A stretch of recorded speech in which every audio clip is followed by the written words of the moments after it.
দুটি জিনিস মানুষকে সবচাইতে বেশি আল্লাহর জান্নাতে প্রবেশ করাবে। একটি হচ্ছে তাকওয়াল্লাহ, আল্লাহর ভয়, আর একটি হচ্ছে হুসনুল খুলুক, সুন্দর আচরণ। রিপিট, আমি আবারও বলছি, দুটি জিনিস মানুষকে সবচাইতে বেশি আল্লাহর জান্নাতে প্রবেশ করায়। একটি হচ্ছে আল্লাহর ভয়, তাকওয়াল্লাহ, আর একটি হচ্ছে সুন্দর আচরণ, হুসনুল খুলুক। এখানে বলা হয়নি যে নামাজ মানুষকে বেশি জান্নাতে প্রবেশ করাবে, রোজা প্রবেশ করাবে, যাকাত করাবে, হজ করাবে, এমন কিছু বলা হয়েছে না।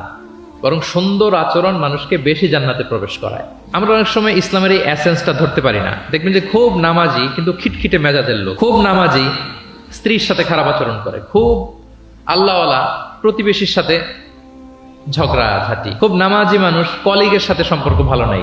এরকম লোক আমাদের সমাজে আছে না নাই বলেন?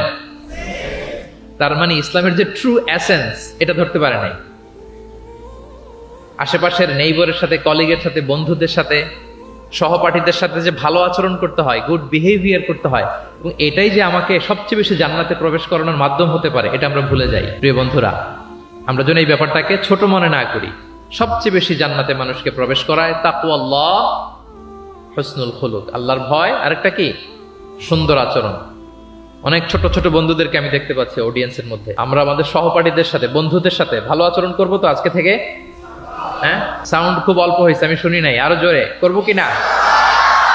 ইনশাআল্লাহ আমরা ভালো আচরণ করব, এবং আমার সহপাঠীদের সাথে, বন্ধুদের সাথে ভালো আচরণ, এটাই আমাকে জান্নাতে প্রবেশ করাবে ইনশাআল্লাহ। বলি সবাই।